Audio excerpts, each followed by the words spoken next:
Amongst that set lived one Francis Galton, a gentleman scientist who had investigated everything from meteorology to statistics.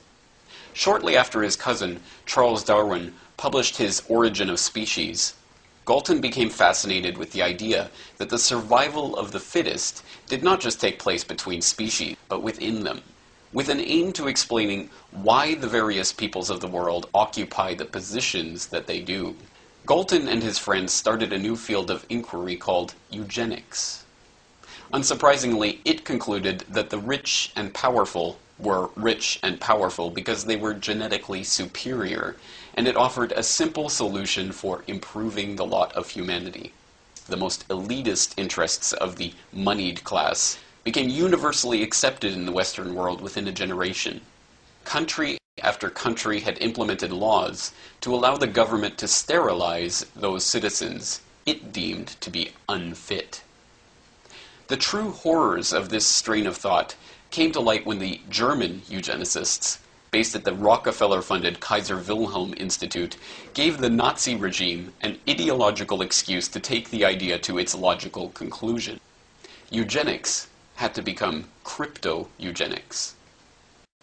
This was accomplished in a number of ways. The British Eugenics Society, for one, merely changed its name to the Galton Institute.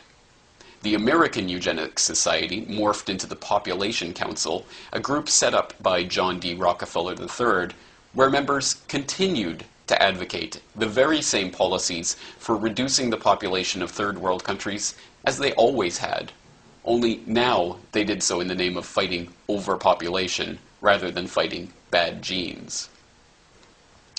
Julian Huxley, brother of the famous writer, helped organize UNESCO in 1945.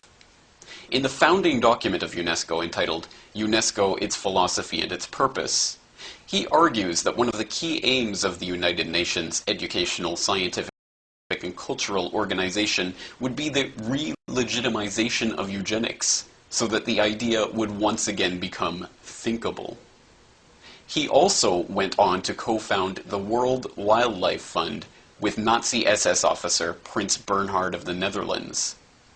Within a generation, science was once again ready to tell us why the only way to save humanity was to stop people from breeding.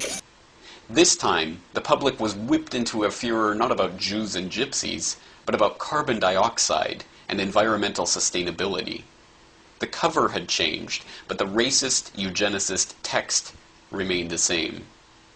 In the logic of the eugenicists, the meaning of human life is itself transformed. Instead of something valuable, something precious, something to be desired and nurtured, fought for and celebrated, humanity is reimagined as a cancer, something inherently evil, the mere existence of which is a burden on the world.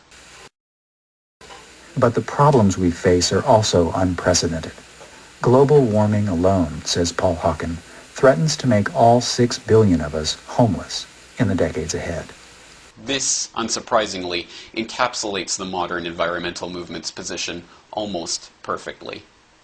Human life is no longer something to be treasured, but something to be measured in carbon and then reduced.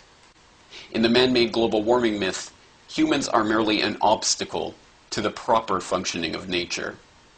In the eugenicist fantasy, the Earth is saved when people die. In both ideologies, if they really are separate, the ultimate genocide becomes thinkable.